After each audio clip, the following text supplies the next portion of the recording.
Okay, calm down.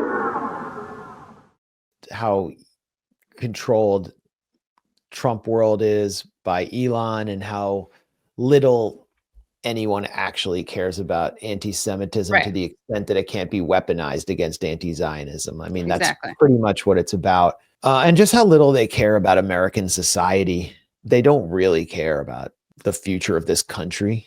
I mean, what the hell is Elon doing? Yeah, what is he doing? Do any of them care? Like, what is Doge? Like, what is this AI cartel doing there? And who's really in charge here? Like the Batya Ungar Sargon's whole thing after it didn't work out for her being kind of like a left liberal was being kind of like a populist. She has this pseudo populism. Any populist would see Elon as an enemy of humanity, but a really insidious and kind of clever one. They're not asking any questions. They're not cultivating. It would be much easier for them to cultivate sources than me. Just for example, going to like the Trump inaugural parties and talking to people. Right. Mark Zuckerberg was circulating at these parties last night. And here's a guy who has undergone a major image makeover and a political makeover. He was compelled by the Democrats and the Biden administration to enact censorship and bring on this fact-checking cartel, which was all funded by like U.S. intelligence assets like Pierre Omidyar, in order to enforce a centrist neoliberal narrative and a pro-war narrative. And he's immediately gotten rid of that at the dawn of the Trump administration. And he also underwent this image makeover where, he hangs out with Dana White and loves MMA. He trains in MMA. It's like the thing that culturally the most Trumpian thing you can do as a male under 50. Yeah. And Dana White is now on the board. I think he brought him on the board of Meta. And he's taken on this new style where I saw someone on Twitter refer to it as like an alien dressed like a Dominican. And like he wears like which one? Describing who? Mark Zuckerberg. Yeah. Okay. He wears like an oversized t-shirt and has like an amulet, and he grows his hair out like a high school kid who's kind of like listens to trap or something and like like is into SoundCloud rappers. And it's just like a complete image makeover from the one he had during the Obama era when he first emerged as a major significant public figure, was that he was a shut-in who like hid in the corner on the floor with his Asian wife because he has like social anxiety disorder. And they're just like these extremely smart, shy people. I Googled Mark Zuckerberg alien Dominican to see where that came from. And AI overview comes back and says, Mark Zuckerberg is not an alien or Dominican. He's a Jewish American who was raised in Dobbs Ferry, New York. His great-grandparents were immigrants from Austria, Germany, and Poland. Well, yeah. So he's not that for sure. Right. But what he's trying to do, it's so nakedly sinister. He's trying to rebrand himself and cozy up to these Trump regulators, or to the extent they want to regulate it all, because he had so many investigations of Facebook for selling personal data to corporations in order to mine ads, in order to direct ads and extract revenue from Facebook users, from manipulating children on Instagram. There are state level investigations on Instagram deliberately, gaming its algorithm to addict children to its content, Federal Trade Commission investigations, and the investigation about stealing data and selling it to advertisers is the Consumer Financial Protection Bureau, which is the #1 target of Doge. Department of Government Efficiency, what should they be going after as their #1 target? How about the most well-funded US government agency, which hasn't had an audit ever, like has trillions of dollars are missing, 7 missed audits for the Pentagon, but they're going after the Consumer Financial Protection Bureau. And it's because they have been investigating the AI warlords, the tech warlords, Elon and Mark Zuckerberg. So Mark Zuckerberg's image makeover and everything he's doing to court Dana White, hanging out at the Trump inaugural parties, it's just about getting the FTC to stop investigating him. And then they're all collaborating to destroy the Consumer Financial Protection Bureau. Also, the big banks want to get rid of it because they're returning billions of dollars in stolen fees. And they've tried to limit the amount of fees that the working poor can be charged for overdrafting their accounts. Like Vivek Ramaswamy, before he was booted from Doge, said, like, it's encouraging irresponsible behavior to limit the amount that banks can penalize people for overdrafting their accounts. Like that's what they're going after.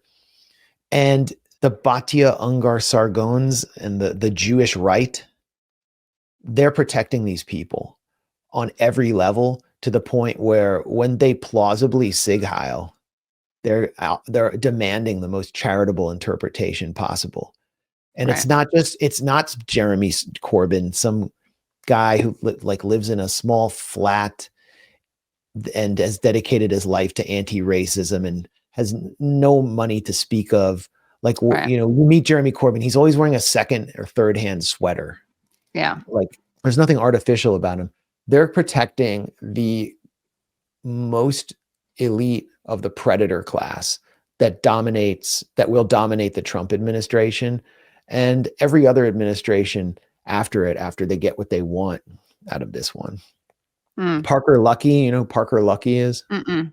He runs Anduril, which is an AI military systems company that's part of an AI cartel with Tesla, with Mark Andreessen, and I think Zuckerberg is part of it as well.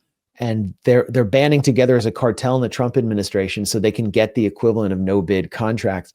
Parker Luckey's sister is named Ginger Luckey, and she's married to Matt Gaetz. Parents. Oh my God! Wow. And he gave an interview to Tablet, which is the premier publication of the sort of Jewish right intelligentsia, where they're just slagging him off. Like, it's just a complete puff piece about how Anduril can solve every problem and end terrorism. And he describes himself, he's a Gentile. He describes himself as a radical Zionist who's guided by Israel in that interview. Oh my God, so embarrassing. Wow. It's terrifying, honestly. Yeah, it is. Because really what can we do once Skynet is established? Zionet. Zionet. I mean, it goes back to the question of what are the stakes. Right. Just watch the first 5 minutes of Terminator 2. That's the stakes. So let's talk a little bit about Donald Trump, where he stands on this issue, where we are with the ceasefire. Let's play a video of Trump mentioning great Jewish hero, actually Shiro, Miriam Adelson. As I promised, I recognized Israel's eternal capital and opened the American embassy in Jerusalem. Jerusalem became the capital. I also recognized Israeli sovereignty over the Golan Heights.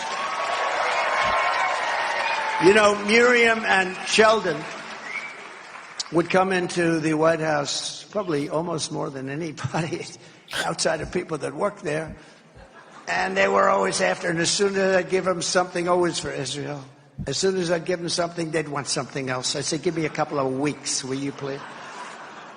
But I gave them the Golan Heights, and they never even asked for it. You know, for 72 years, they've been trying to do the Golan Heights, right? And even Sheldon didn't have the nerve. But I said, you know what? I said to David Friedman, give me a quick lesson, like 5 minutes or less on the Golan Heights. And he did. And I said, let's do it. We got it done in about 15 minutes, right? David Friedman, the lovely ambassador, who, when Mark Blumenthal asked him for evidence that Hamas was hiding in a hospital, he accused him of Holocaust denial. He called me the worst anti-Semite on the planet. So that was a pretty Mazel tov. Big Put badge that of honor on your business card. Yeah, that's great. Yeah, that was like a couple weeks after Jake Sullivan denounced me on behalf of Hillary Clinton. Oh, I forgot about that because of Elie Wiesel, because of your comments about Elie Wiesel. Was that what it was? Exactly. No. Oh, it was. Yeah. Yeah. So I think I'm the only person who was condemned by both presidential campaigns in 2016. That's a big honor. Oh, yeah, that is cool. Yeah. But David Friedman was the head of the board of directors for the Beit El, Friends of Beit El settlement, which is a settlement that is constantly staging violent attacks against people in the Ramallah district. And I mean, that's how close he is to the settlement movement. And he was Trump's reciprocal ambassador to Israel. And, he's going to play a powerful role in the in this current Trump administration. And the Adelsons are right behind them. Miriam Adelson was right there, having contributed $100 million to Donald Trump, seated behind the presidents. And Donald Trump, I mean, if you look to the left of Biden is where Trump was standing. So you had to be pretty important to be seated back there. Even Elon didn't get that seat. So you tweeted out, wait, let me show that again, please. Appropriate that Zionist warlord and Israeli intelligence asset Miriam Adelson is seated directly behind the former presidents of the U.S. with a better seat for Trump's inauguration than members of Congress. Now, of course, you got accused of being an anti-Semite for tweeting that Trump clip that we just saw. You got accused of being an anti-Semite, I think, for that Adelson image. But let's take a look at what Trump said more recently about Gaza. And this is from today. President, that you can keep the ceasefire. Confident are you, Mr. President, that you can keep the ceasefire in Gaza and conclude the 3 phases of this deal? I'm not confident. That's not our war, it's their war, but I'm not confident. But I think they're very weakened on the other side. Do you support the 2 states? Gaza, boy, I looked at a picture of Gaza. Gaza is like a massive demolition site. That place it's really got to be rebuilt in a different way. Do you plan to help rebuilding Gaza? I might. Gaza is interesting. It's a phenomenal location. On the sea, the best weather. Everything's good. It's like some beautiful things could be done with it, but it's very interesting. But some fantastic things could be done with Gaza. How do you see the future in governance for Gaza? Well, it depends. I can't imagine you could have, you certainly can't have the people that were there. Most of them are dead. He said most of them are dead. Yeah. I actually hadn't seen that clip. That was pretty shocking. Yeah, it's everything. It's Trump in a nutshell. It's death, destruction, and real estate deals. Man.